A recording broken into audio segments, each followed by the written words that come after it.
Hi, I'm Terri Broussard Williams, the founder of Movement Maker, and I'm delighted to be with you today. Ready or not, we are learning everything today about building a legacy and creating change. I hope that you're ready to get started. So, here's a little bit about me. I'm a journalist, an author, a lobbyist, a social impact strategist, and as I say, hashtag all the things. But in each of those careers, I had one thing that was a common theme, and that was giving people access to information so that they can take it and make decisions for themselves or for their communities. And I believe if you give people that information, they will choose to use it for good. And that's why I always say leaders turn moments into movements. And you can find out more about me in my bios all on my website at terribwilliams.com. But I want to use the time to teach you how to be a leader that can inspire for change and build a legacy. So, I'm going to introduce you to some people. These are my grandparents. You'll see a lady on the left side of the screen with some flowers. That is my grandmother. She's 93 years old. She's my only grandparent still living in Lafayette, Louisiana. But each of my grandparents were movement makers. They were the first fire starters I knew. Now, they didn't have much by way of an education. They only went to middle school. They were a janitor, a cafeteria manager, a caretaker of a white family, and a homemaker. Yet they had something in common. They all believed that they could create change. They were leaders that turned moments into movements. So, my mother's parents in Lafayette, Louisiana, had a car. They didn't always use it because gas was really expensive in the 60s. They would see a lot of families walk on the side of the road in colds, in heat. And in Louisiana, we even go to mass before a hurricane. So they were walking in rain. And they wanted to create something that was more accessible, more inclusive in their neighborhood, which was called Truman. So they decided to become church builders. The janitor and the cafeteria manager joined forces with others in the community to build a church. You'll see it there on the left. It was called Our Lady Queen of Peace. And about 10 years ago, the church burned down. And my family was devastated. I was baptized in that church. My parents got married in that church. My brother and I had our first communion in that church. So you can imagine how many family memories took place there and how many other families had the same experience. And so that raised another question. Who would become the next generation of movement makers? So my parents raised their hand and said, if not us, then who?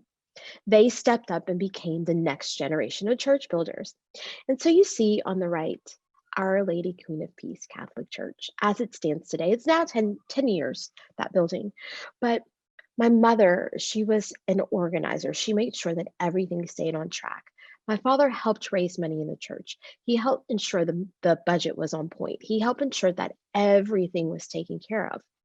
And they both worked on the capital campaign. My dad said the money to build a church, it was right there in the church. It was just in the pockets of the parishioners. And the movement that they built was a very long and wide table. It was diverse. Some of their major donors were white, even though the church was African American. So they were able to truly build a diverse movement. Now, what's so special about movements is oftentimes we build movements for people that we know, but more importantly, for people that we will never know, people we will never meet. You see, 3 months after the church opened its doors again, we buried my father there. So every time I walk inside that church, I think of the movement he built and the people that will always be a part of it, but he never got to meet them. So let's take it to Washington, D.C. This is one of my favorite pictures. This was September of 2018. And just 1 year later, I was again in Washington, D.C. at a very similar event. Yet there were a lot of people inside the African American History Museum. They wanted to see the new Smithsonian Institute. And I saw a gentleman that was moving around and asked friends, we should move over, give him some room. And I heard someone else say that he was looking for his cell phone. Fast forward There's a sofa in the air. The gentleman is looking for his phone. You know, not being able to find your phone is worse than a kiss of death or a fate that you don't even understand. Well, the sofa's in the air and it comes down on my head. Yes, a piece of furniture landed on my head. And then I have a concussion. I could not use a phone. I could not use a computer. I couldn't even go to work for months. And I'm at a place where I'm a wife. An author writing a book. I'm in graduate school. I'm a board member. I am a lobbyist. I'm a friend. I'm a sister. I'm a daughter. I'm all these things to everyone and nothing to myself. I was driving a car so fast in every which direction. It's just like when you get in a car, you turn on the GPS and then you are on autopilot. Your body knows where you got to be. The car knows where you got to be somehow. That you don't know if you're looking out of the window, if you are passing Walmart, Taco Bell, Target, or what. You just know that you are moving ahead. And life so many times is the same, right? So many times life is the same. But I learned something after my accident. I learned grace to give myself the space to not do anything. I learned how to rest, how to say when I just needed to rest, when I needed a pause. And those things placed me centered on a couch for months as I healed. But I also feel reminded of sitting on an iron bench. It's very sturdy, it's hard to move. And those are now the foundations that I carry with myself, and some of them I will share at the end of this presentation. But when you are sturdy and you are centered, and those things carry with you, you will be far better off and not in a car driving in every which direction.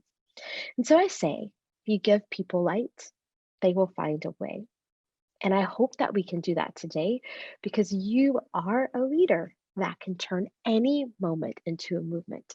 And so let's talk a little bit about moments and movements. When I talk about this, it can take shape by how you choose to leave your legacy in life. It can take shape by a professional development opportunity that you want to strive towards, or it can even be a movement inside of you, a behavior change that you want to see, you want to realize. The tools and tricks and tips that I will teach you today are the same when I passed a law as a lobbyist. They're the same that I use to get myself organized to write a book. They're the same that I used to help myself lose weight a couple of years ago. So let's get started. I want to teach you the fire starter formula. We're going to go back to Washington, D.C. first. On the left, you see Martin Luther King Jr. This is the March on Washington, where he gave his famous I Have a Dream speech. The people there were fighting for something that we're still fighting today. They were hoping to bring equity to the workplace. They were fighting for jobs and equality for everyone. Look at that. Look at that picture. It is so diverse. So many people were there because they wanted to be part of a movement.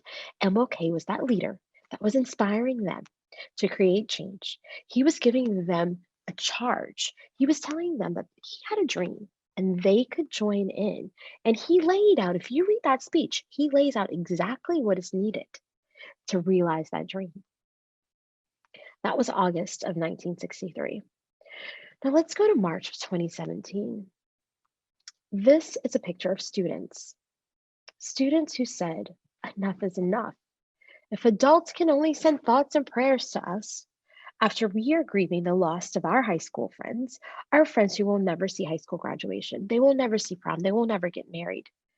These students were fighting for gun control and reform. They started a movement called March for Our Lives. It started in one school, Stoneman Douglas in Florida, and now it has spread to 300 chapters across the US. They are all leaders that turn moments into movements. The way that I think you can start a movement, the way that I know you can start a movement is by using what I call the fire starter formula. And so you have two versions here. One is truly the icons that you will use if you're starting a movement for social good and change. The other, a little less fancy, little less icons. It is what you can use for professional development or behavior change, but they are the same, and the skills and tips and tools you need are the same. So grab your handy worksheet that you were emailed. And if you don't have a worksheet, don't worry. You can just use a clean sheet of paper. I'll talk you through it just the same. You're going to start off by taking notes, and then you're going to use the notes later to help you build your own action plan on how you are going to turn that moment into a movement. You're going to start with cause. I want you to take notes right here. Simon Sinek says that when you tell people your why, they tend to want to join you. They see the passion in your eyes, they see the passion in your voice, they understand what drives you. And so I want you to take a moment and in that cause box, write down your why. If it's a movement you want to build for social change and how you're going to leave a legacy, if it's your professional development goal, how you're going to get that next promotion or pivot for a new career. Or third, behavior change that you want to see. Maybe, like me, you want to lose weight, or you want to start getting up early, or you want to find more time to be still. Write down what your cause is, and we're going to talk about it in a little bit.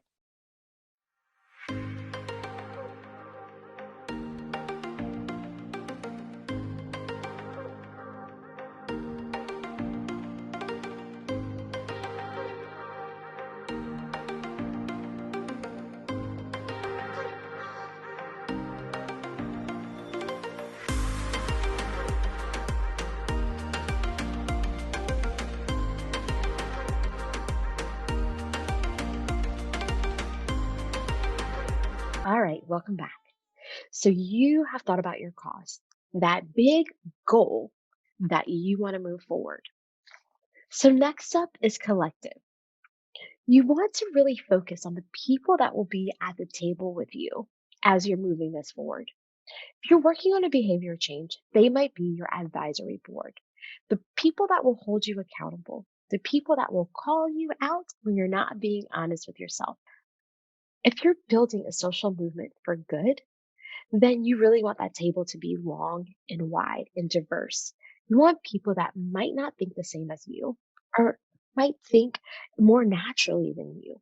You want people that will be part of the community that you will be serving, people that have varied experiences. Most importantly, the people that are part of your collective must have the same hearts and minds and core values as you. Now, they don't have to exactly be the same, but you want to be on the same page because this will keep your movement moving. If they didn't have the same core values, you might want to go right because that is where you're building your movement. And they might say, no, we should go left because this is a faster route. And then you'll go nowhere. So really pay attention to how diverse that table is and who you're bringing to the table to ensure that they have the same core values as you.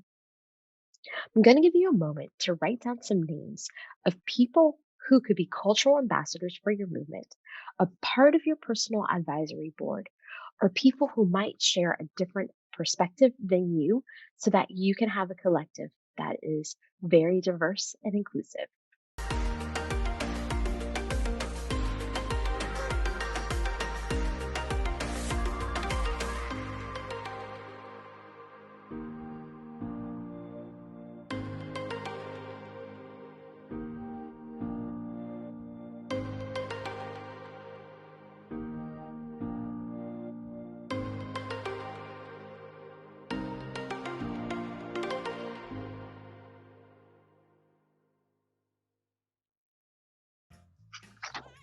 Welcome back. We're now moving on to communicate. When you communicate, you're doing two things. You're sharing internally with your collective where you're headed. You're writing down some key points about data, some key messages that you want to share about the movement that you're building. You're also talking about obstacles, things that you might need to overcome. And you're creating a plan on how you're going to communicate that and disseminate it. You're also going to communicate externally. You want people to see your behavior change. You want people to know that you're building a social movement for good, or that you want to pivot and have a new career in 6 or 12 months. So, really focus on the key messages that you want to share with others, the data that will support it, and the time that it will take to accomplish it. I'm going to give you another moment to write those things down in your box, and we will use them later as we build out our very own action plan.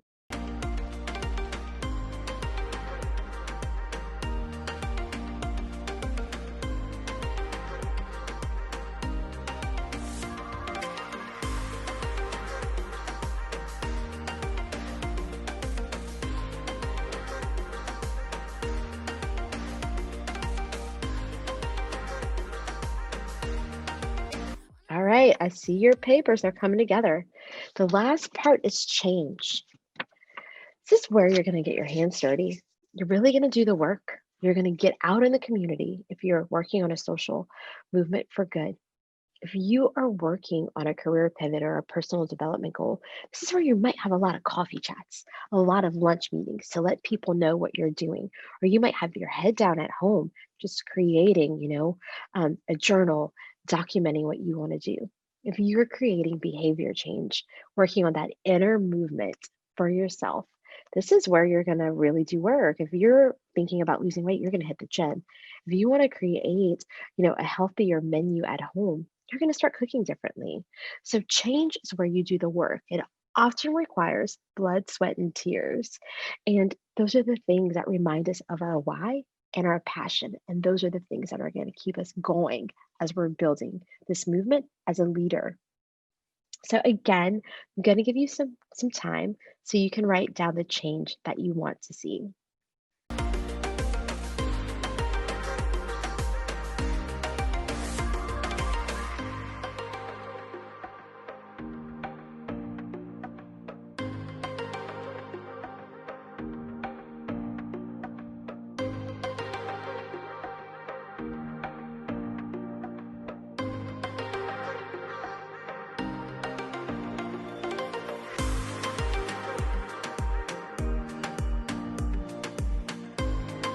Now, you're well on your way to becoming a leader that will turn a moment into a movement for social good, building out a legacy for yourself and your community, or thinking about a personal development goal that you're going to crush, or thinking about the movement from within, how you're going to love yourself, how you're going to accomplish things that are going to make you a happy, healthy, and whole leader. So let's do the work. Get out those worksheets again. We are going to write our very first action plan to get us started. Okay, so you're going to start off by drawing a circle if you don't have a worksheet, but you're going to write will. Now, will, I mentioned earlier, a really big goal. Will is that goal that you want to crush, the very thing that you are working on, the movement that you want to start, the job that you want to get, the career pivot that is calling your name, or the behavior change that you seek. You want to write it down here. And when it comes to will, you're going to be reminded of your cause, which is your why. That is how you're going to keep yourself motivated. And so I want you to wish really big. Think of the possibilities and opportunities. That is, when you think of the possibilities, it's going to get your brain going. You're going to start to think about how you are going to bring this to life, how you're going to go from your why to what you will for yourself and your community. Don't be afraid to dream big. I'm going to give you some time so you can write in this box.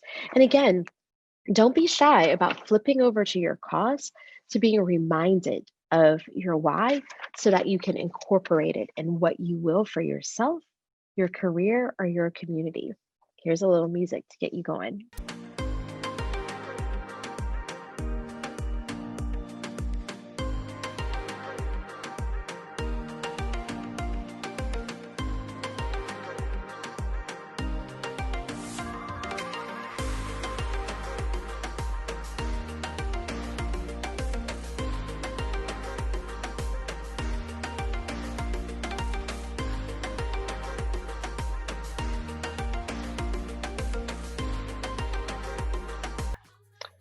All right, the next box is all about opportunity. You're going to turn back to your notes on collective. That's going to help you think about it. Your collective, again, they're the people that are at the table. You're going to want to tell them the outcome that is important to you. They're going to help you drive that outcome. Now you're going to think of tactics and drivers that will allow you to accomplish your will, your why. Make it tangible, make it as real as possible. tie some metrics to it. You know, when are you going to do it by? What percentage of people are going to move along with you? What are the benchmarks that are going to allow you to know that you are fulfilling, your plan? So again, we're going to give you a moment to write those down.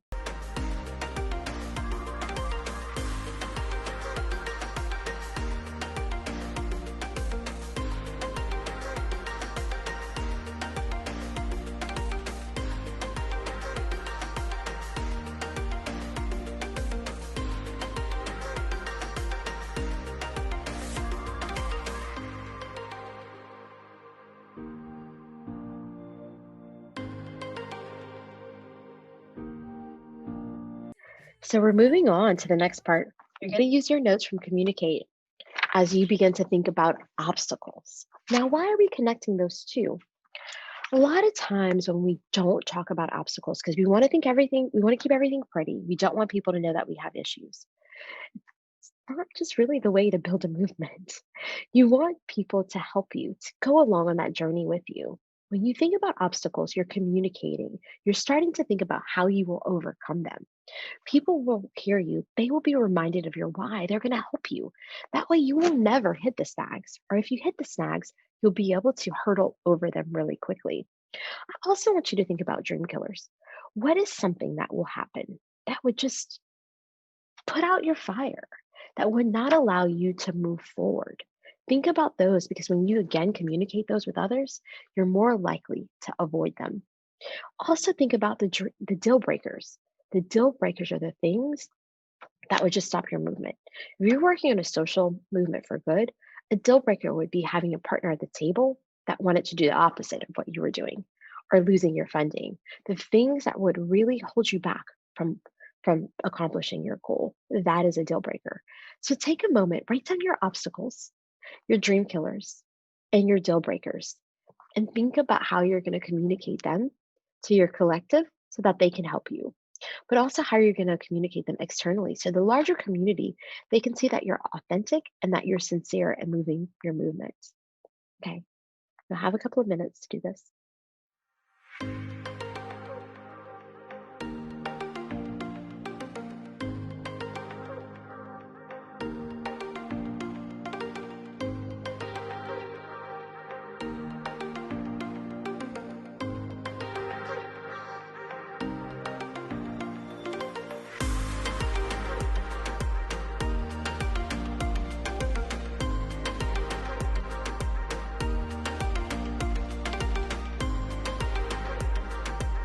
So now you've thought about your why, what you are going to will. You've thought about your collective and the opportunities that will be able to be driven by your collective, how you're going to bring the tactics to life with the people that are on your team. You've talked about the obstacles that exist and how you will communicate them in order so that people know that your movement is real, that you are an authentic leader, and you are sincere. And people are going to begin to show up because now they understand your why, what you will, the opportunities for them to help you, and also the obstacles and how they can engage to help you get your movement to life.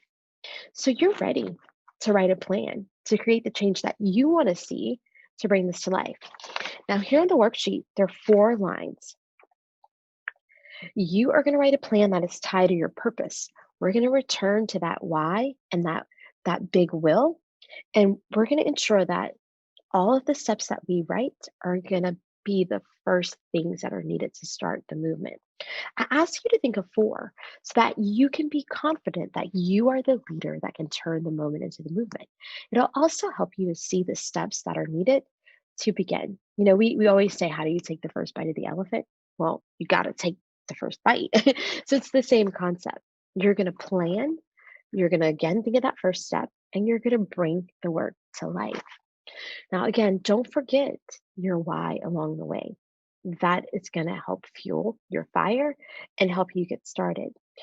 Also, want to remind you of something I read before I give you time to work on it. And it's science based. And I read an article that said, when we watch movies, Let's think of Avatar. They're blue people flying, magic carpet-esque. Um, we begin to think that we're a blue person flying and we're jumping in our seats and, making all these noises. We are fulfilled in a movie cinema because our endorphins are going, our emotions are going, we're thinking, we are just feeling.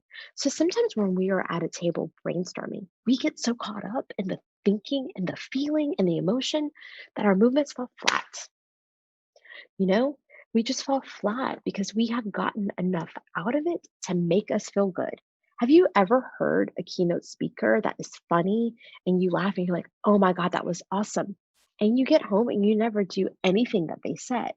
We want to avoid this today. We want to avoid this, you know, at all costs. So I want you to think of those first four steps. It's really important. And that very article I read, it says we can go from idea to implementation when we focus on the steps that we have control of, that we know we can do with the collective that we have and how we're communicating it to others. So then we can begin to see ourselves as the leader that is turning that moment into movement. And I know you can do it. So I'm going to give you a couple of minutes to write those four things down so that you truly can see how you can inspire to lead change. You got it in you.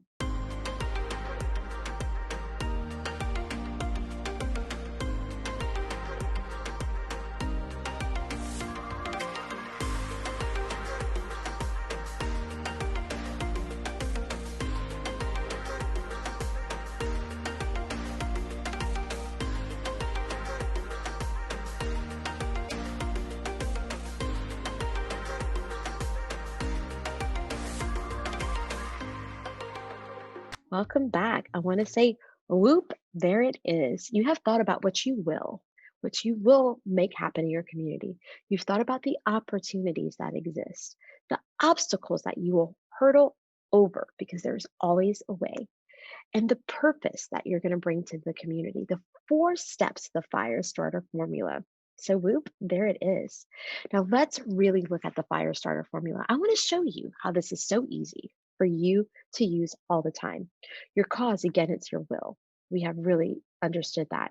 But if you are working in an organization or even in a corporation, you can use that will and that why to help recruit people.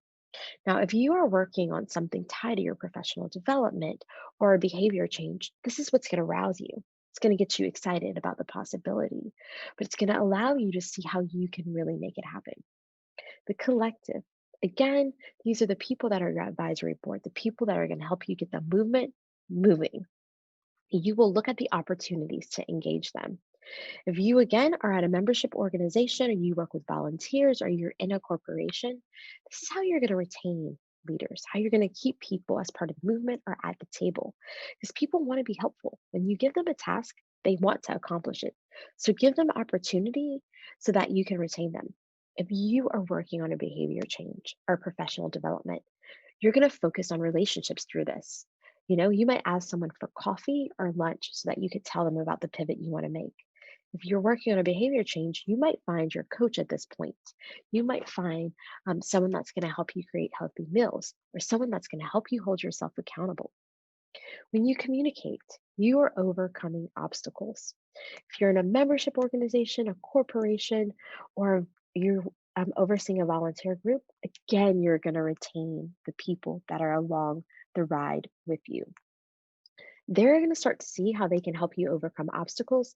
They're going to feel most helpful and they're going to dive in to help you find a way. If you're working on a behavior change or professional development opportunity, this is where others will begin to respond to you, where you will begin to respond to yourself. And again, you will overcome hurdles and obstacles. Change, my favorite part.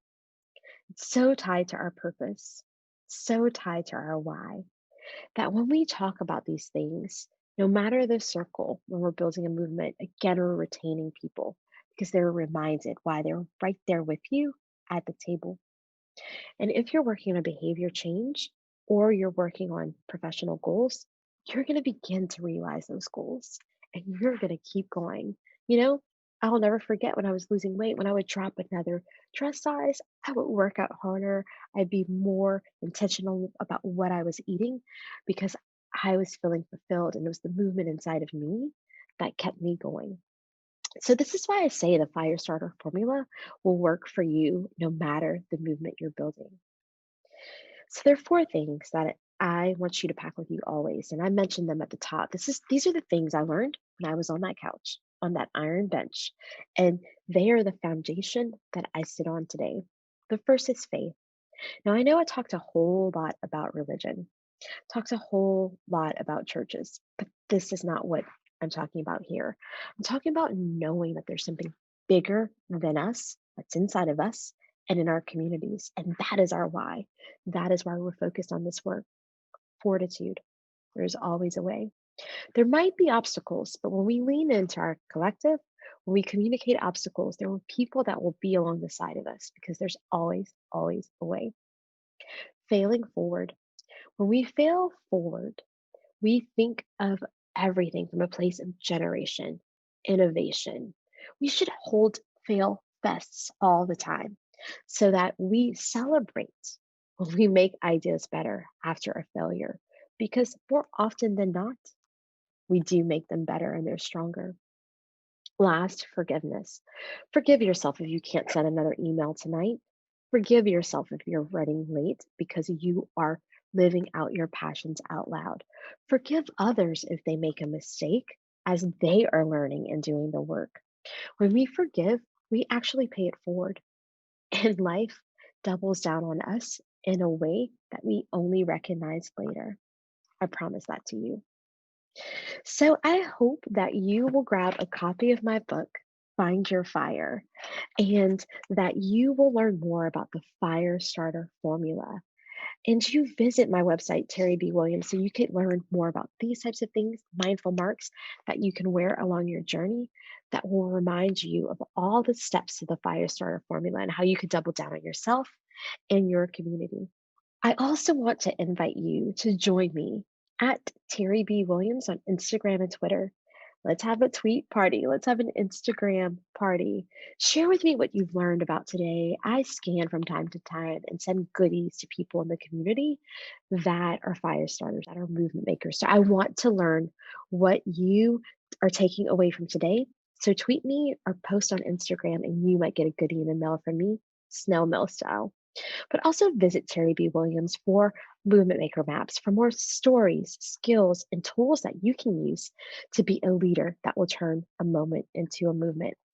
And feel free to email me at tribe@Terri B. Williams. If you put in the subject line, saw you talk, promise that I will email you back.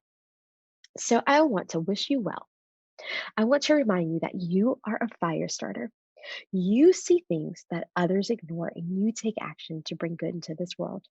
And that's why I know that you're ready to be a leader that will turn this moment into a movement. I'm cheering you on every step of the way, and I hope to see you soon. Share your movements and how you're winning with me. Have a great day.